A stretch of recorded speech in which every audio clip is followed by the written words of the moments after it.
నమస్తే అండి. ఈరోజు నేను తెలంగాణ ప్రభుత్వం విద్యా వ్యవస్థ మీద తీసుకున్న నిర్ణయం గురించి మాట్లాడదాం అనుకుంటున్నాను. ఆల్రెడీ సంక్రాంతికి సంబంధించి 8-9 రోజులు హాలిడేస్ ఇవ్వడం జరిగింది అఫీషియల్గా. మళ్ళీ స్కూల్స్ పునఃప్రారంభం కాకముందే ఈ హాలిడేస్ని మళ్ళీ 30th వరకు ఎక్స్టెండ్ చేయడం జరిగింది. అంటే ఇప్పుడు తెలంగాణ ప్రభుత్వ ఉద్దేశం ఓన్లీ స్కూల్స్, అందులో ఉండే టీచర్లు, అందులో ఉండే పిల్లలకి మాత్రమే కరోనా వస్తుందా, లేకపోతే మిగిలిన సమాజానికి మొత్తం కరోనా వస్తుందా అనే విషయం గురించి అసలు తెలంగాణ ప్రభుత్వం ఏం ఆలోచిస్తుంది అనే విషయంలో ప్రైవేట్ స్కూల్స్, అందులో చదువుతున్న పిల్లలు, అందులో చదువు చెప్తున్న ఉపాధ్యాయులకు అర్థం కాని పరిస్థితిగా ఉంది. అంతటా లేని కరోనా కేవలం ఒక ప్రైవేట్ స్కూల్స్లో మాత్రమే వస్తుంది అనే ఒక అభిప్రాయానికి తెలంగాణ ప్రభుత్వం రావడానికి గల కారణం ఏంటిదో కూడా అర్థం కావట్లేదు. ఇప్పటికే తెలంగాణ విద్యార్థులు వాళ్ళ అమూల్యమైన 2 సంవత్సరాల విద్యా సంవత్సరాన్ని కోల్పోవడం జరిగింది. పబ్లిక్ ఎగ్జామ్స్ అయిన ఎస్ఎస్సిని కూడా ఎగ్జామ్స్ పెట్టకుండానే వాళ్ళని పాస్ చేయడం జరిగింది. సో తత్ఫలితంగా ఏమైంది అంటే, మొన్న జరిగిన ఇంటర్ ఎగ్జామ్స్లో దాదాపు 30-40% విద్యార్థులు మాత్రమే ఉత్తీర్ణులయ్యారు. మిగిలిన వాళ్ళంతా ఫెయిల్ అవ్వడం జరిగింది. దాంతో ఒక రకమైన నిస్సహాయతకు గురై కొంతమంది విద్యార్థులు ఆత్మహత్య చేసుకుంటున్నారు. సో దాన్ని బేస్గా తీసుకొని మళ్ళీ ఆ ఇంటర్ విద్యార్థులందరినీ గవర్నమెంట్ పాస్ చేయడం జరిగింది. సో ఈ కరోనా అనే బూచిని చూపించి తెలంగాణ గవర్నమెంట్ ఒక సైడు స్కూల్స్ని బంద్ పెడుతుంది. విద్యార్థులు పరీక్ష రాసినోళ్ళు, రాయనోళ్ళు, మంచిగా చదివేవాళ్ళు, చెడ్డగా చదివేవాళ్ళని తేడా లేకుండా అందరినీ పాస్ చేయడం జరుగుతుంది. దీనివల్ల అసలు విద్యార్థులకి చదువుకోవాలనే ఒక కోరిక కూడా లేకుండా అయిపోతుంది.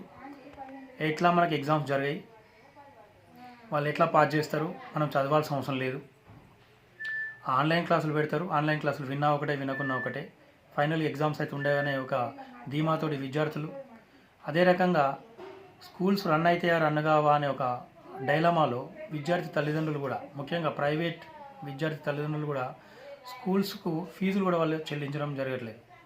దాని కారణం ఏంటంటే, ఆల్రెడీ ఈ గవర్నమెంట్లో ఉన్న కొంతమంది పెద్దలు లీకులు ఇవ్వడం వల్ల సంక్రాంతి తర్వాత స్కూల్స్ ఉండయి అనే ఒక అభిప్రాయానికి వచ్చేసి పేరెంట్స్ కూడా వాళ్ళు విద్యార్థులకు ఫీజులు కూడా చెల్లించడం లేదు. దాంతో ప్రైవేట్ స్కూల్స్ యాజమాన్యాలు కూడా చాలా నష్టపోతున్నాయి.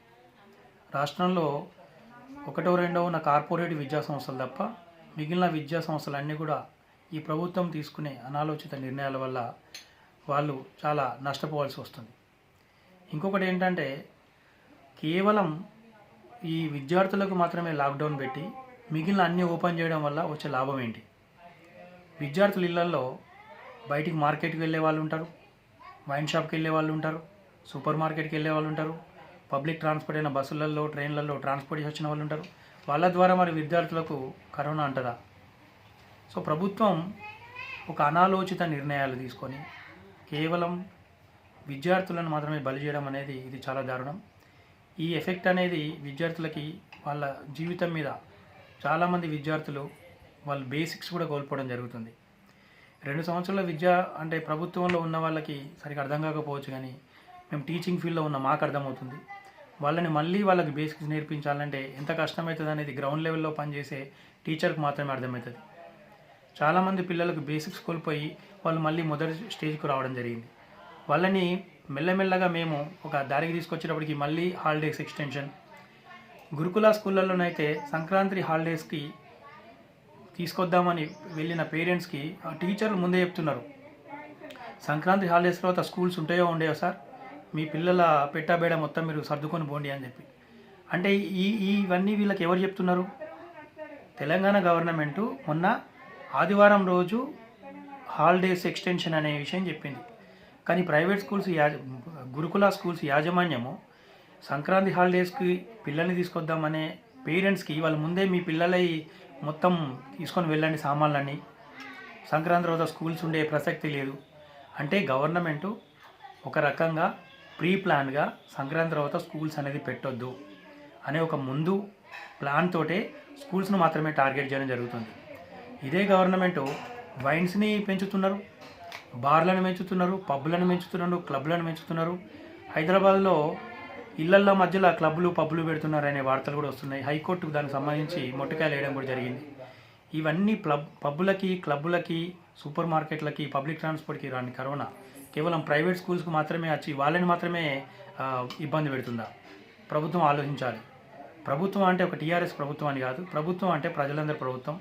ప్రజలందరికీ సంబంధించి ఆలోచించాల్సిన అవసరం ఉంటుంది.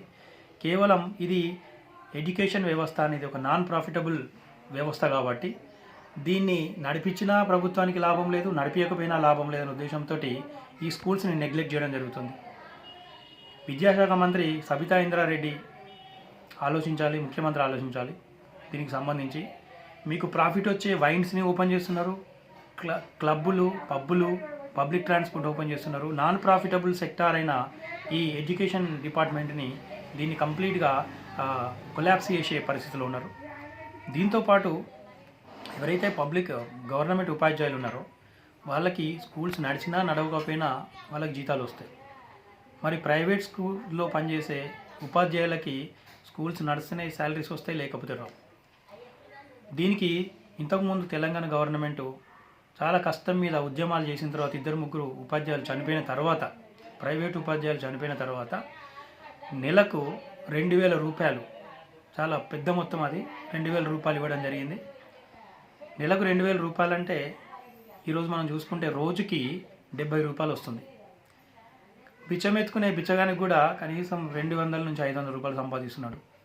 అంటే తెలంగాణ ప్రభుత్వం ఉద్దేశంలో ప్రైవేట్ స్కూళ్ళల్లో పనిచేసే ఉపాధ్యాయులు బిచ్చగాళ్ళ కంటే అధ్వానంగా వాళ్ళు ట్రీట్ చేయడం జరుగుతుంది. సో దేశ భవిష్యత్తు పాఠశాలలోనే రూపుదిద్దుకుంటుందని కొఠారి కమిషన్ చెప్పడం జరిగింది. కానీ తెలంగాణ గవర్నమెంట్ తీసుకున్న నిర్ణయాల వల్ల ఎవ్వరు కూడా టీచింగ్ ఫీల్డ్ని రావడానికి ఇష్టపడతలేరు. టీచింగ్ ఫీల్డ్కి రావడం కంటే కూడా బిచ్చమెత్తుకోవడం మంచిది అనే ఒపీనియన్ చాలామంది ఈ ఫీల్డ్నే వదిలేసి పక్కకి వెళ్ళిపోవడం జరిగింది.